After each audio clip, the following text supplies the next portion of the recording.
Hai, Assalamualaikum. Selamat pagi, tuan-tuan dan puan-puan. Saya Megah bersama dengan tuan-tuan dan puan-puan pada pagi ini ingin berkongsi suatu rahsia tentang kehidupan. So, hari-hari kita minum air. Pagi minum air, tengah hari minum air, malam kita minum air. Dan kadang-kadang tengah tidur kita bangun pun kita dahaga dan kita minum air. Air merupakan suatu perkara penting dalam hidup kita. Tanpa air kita tak boleh hidup. Tetapi adakah kita minum air yang sebenar-benarnya air yang sempurna ataupun air yang sebenarnya bersih untuk kita minum? So, dalam erti kata yang lain, kita minum air, kita akan mendapat kesihatan. Tapi adakah air yang kita minum sentiasa memberikan kita kesihatan? Kita tidak pasti, ataupun pasti. Selepas ini saya akan berkongsi dengan tuan-tuan. Nah, dalam urusan hari ini, saya akan berkongsi dengan tuan-tuan tentang air yang kita minum memberikan kesihatan kepada diri kita, kepada keluarga kita, dan seluruh rakan-rakan kita yang bersama dengan kita, tentang air yang bersih. Dan pada masa yang sama, apabila kita minum air yang bersih, secara tidak langsung, kita akan mampu menjana pendapatan sekurang-kurangnya RM10,000 satu bulan. Okey tuan-tuan. Nah, bersama dengan saya di sini ada 3 cawan. Okey, yang terdiri daripada air pipe, cawan air pipe, air masak dan biopure. Alright. Nah, mari kita lihat. Okey. Air pipe. Okey. Apakah kesan ataupun air pipe itu sendiri kepada kehidupan kita? Air pipe.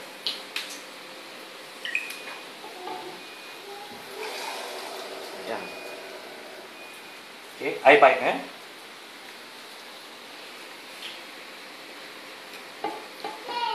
air masak. Okey. Saya ambil air yang betul, air masak.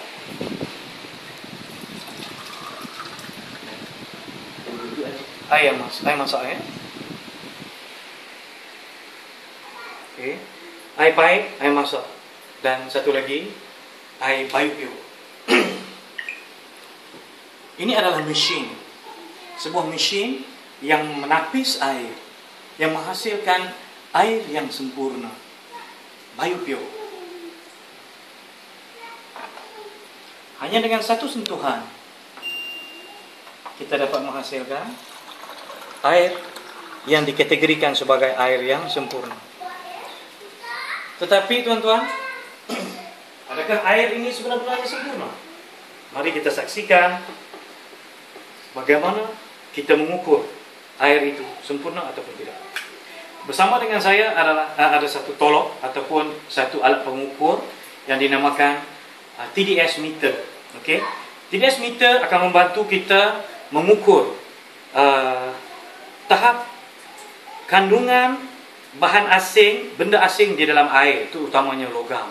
Okey, mari kita saksikan dan kita bacakan bacaan yang terdapat pada air yang kita telah isikan tadi ya. Yang pertama, air pipe.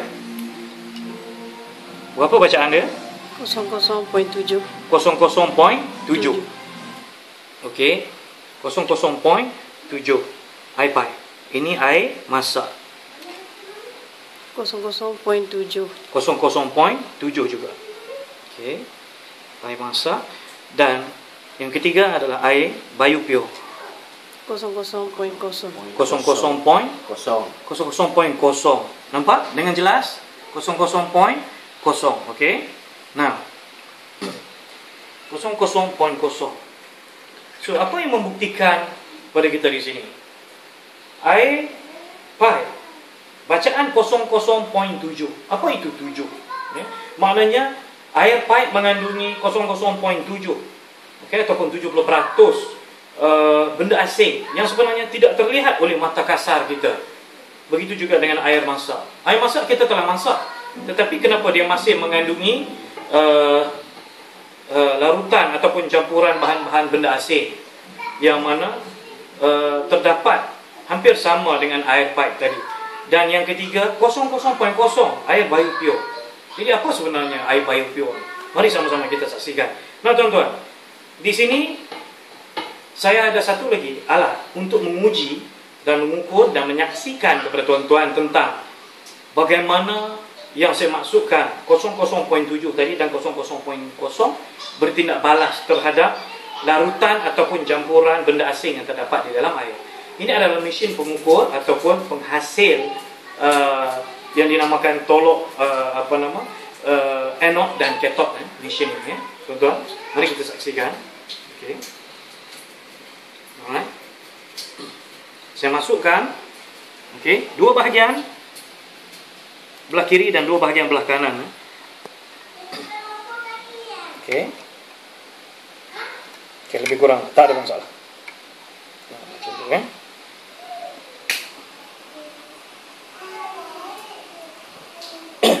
Jika air yang mengandungi benda asing secara tidak langsung ataupun secara spontan, dia akan menghasilkan satu tindak balas chemical, tindak balas kimia. Alright. Tindak balas kimia ni membawa maksud anode dan katot tadi akan bertindak balas dengan air yang mempunyai benda asing, terutamanya logam. Dalam tempoh beberapa saat, kita dapati air masak yang kita minum, yang kita katakan air masak ini adalah yang bersih, tetapi bertindak balas begitu cepat menghasilkan air yang kuning seperti ini, tuan-tuan. Okey. Nah, kita saksikan pula air masak dan juga di kedudukan yang sama, ya. Ini air pipe. Saya tidak pindahkan. Okey, mari kita saksikan.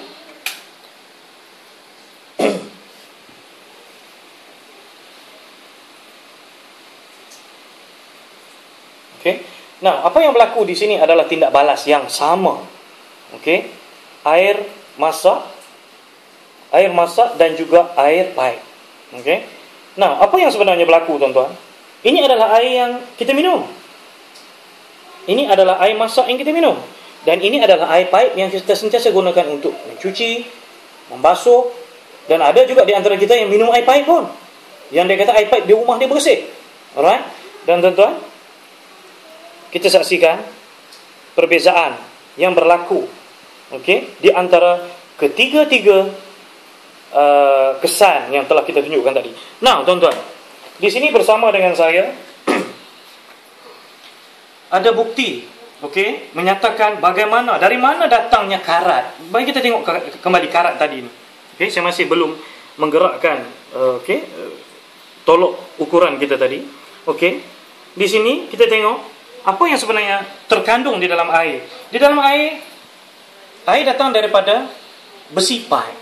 Okey, besi-besi yang dipasang oleh Jabatan Bekalan Air yang mengandungi, yang diperbuat daripada besi. Tengok berapa karatnya besi ini. Dan besi ini tertanam di dalam tanah selama mana ianya mula beroperasi. Katakanlah 10 tahun, 15 tahun, 20 tahun. Dan makin lama besi itu makin karat.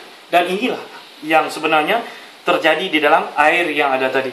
Dan di samping besi yang karat, di dalam tanah yang kita diami juga terdapat ubat-ubatan yang lama yang dibuang pun akan meresap di dalam air. Begitu juga dengan bahan cemar yang tidak organik seperti nitrat, mangan, fluorida ataupun baja-baja tanaman ataupun tumbuhan. Ya, tuan-tuan, yang akan melarut dan meresap ke dalam air. Okey, yang akan masuk ke dalam saluran pembentungan ataupun saluran air kita. Dan yang terakhir sekali, salah satu di antaranya adalah bahan-bahan radioaktif. Okey, bahan-bahan yang sangat kita takuti, tapi kita tidak nampak dengan mata kasar, tetapi ianya secara tidak langsung meresap ke dalam tanah dan masuk ke dalam saluran air kita. Ini yang kita namakan dia sebagai air sakit. Okey, tuan-tuan. Nah, mari kita saksikan. Okey. Mari kita saksikan kesan kepada apa yang kita sebutkan tadi. Okey.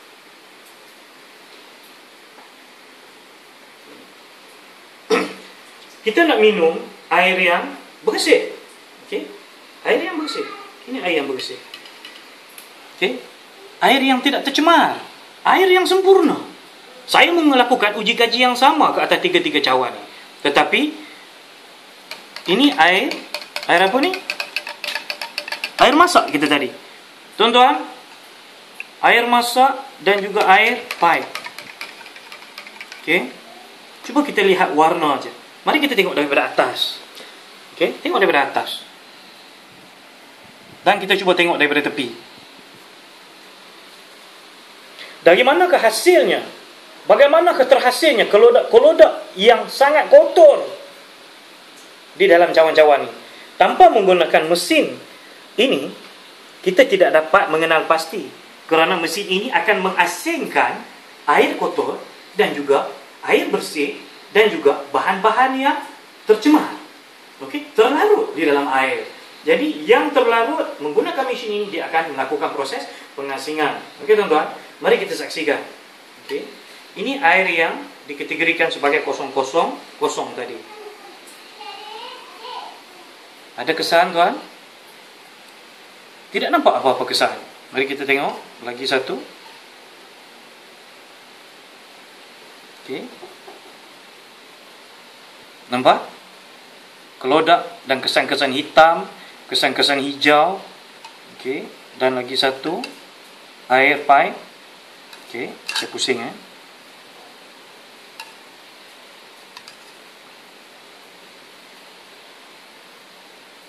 Okey, air pipe. Tengok. Nampak tak kesan? Okey, kesan yang saya sendiri tak pernah tengok macam ni. Sebab apa? Saya hanya minum air masak yang saya masak setiap hari. Tapi saya tak sangka air masak saya ada kandungan bahan-bahan yang saya tidak pernah jangka. Dan air inilah yang saya minum selama bertahun-tahun. Dan air ini tuan-tuan, hari ini kita dapat faham dan dapat pasti dan dapat tahu punca-punca penyakit di dalam tubuh badan kita. Di antara punca penyakit yang paling jelas boleh kita fahami adalah penyakit buah pinggang. Penyakit buah pinggang disebabkan apa? Apabila air yang kita minum tercemar, ada mengandungi bahan-bahan kotor begini, nampak ni, berkelodak begini. Mampukah buah pinggang kita menapis air-air ataupun bahan-bahan asing yang kita minum selama bertahun-tahun? Kemungkinan buah pinggang kita tidak begitu kuat dan akan rosak. Okey, akan rosak. Okey, buah pinggang kita. Okey, bukan buah pinggang saya, buah pinggang yang orang yang sentiasa minum tanpa minum air yang bersih. Nah, lagi satu, batu karang. Kadang-kadang kita terfikir, dari manakah asal ataupun punca-punca penyakit batu karang? Ya tuan-tuan, penyakit punca batu karang. Ini adalah kesan-kesan besi, kesan-kesan karat yang ada. Tak percaya tuan-tuan, yang mana ada batu karang, pergi cek. Okey, tanya batu dia, confirm batu dia akan ada unsur-unsur warna-warna karat. Daripada mana datang warna karat? Di dalam badan kita tidak berkarat. Allah Ta'ala menciptakan kita dengan sebersih-bersihnya kejadian, sebaik-baiknya kejadian. Tetapi kita sendiri yang merosakkan diri kita. Kerana apa? Kerana air. Kerana dengan kaedah dan cara kita minum. Tuan-tuan, biopio adalah di antara penyelesaiannya. Nah, kita perlu minum air yang berasal daripada alam semula jadi. Tapi bagaimana kita nak minum air alam semula jadi? Takkan kita nak duduk di tepi bukit? Kita bukan duduk di tepi bukit. Kita duduk di taman perumahan, di bandar. Tetapi pada hari ini kita ada suatu teknologi yang dinamakan teknologi penapis air. Okey, teknologi penapis air biopio. Okey, biopio yang dikeluarkan oleh syarikat Elken, Malaysia Sdn Bhd. Tuan-tuan, jika tuan-tuan ingin mengetahui dengan lebih lanjut lagi bagaimana mesin ini mampu menjaga kesihatan kita, keluarga kita, saudara-mara kita tanpa menyebabkan kita sakit. Okey? Jadi tuan-tuan boleh berhubung dengan saya. Nombor telefon tertera di bawah. Pada hari ini saya telah menceritakan suatu peluang dan ruang untuk kita mengubah hidup kita menjadi hidup yang lebih sihat. Hari ini saya hidup dengan sihat. Walaupun saya perlu mengeluarkan sedikit belanja untuk mendapatkan mesin ini, tetapi saya tidak perlu mengubat buah pinggang saya. Buah pinggang kita, satu biji buah pinggang berapa nilai dia tuan-tuan? Berapa puluh ribu? 24,000 satu buah pinggang. Okey, kalau dua buah dah sudah dekat 50,000.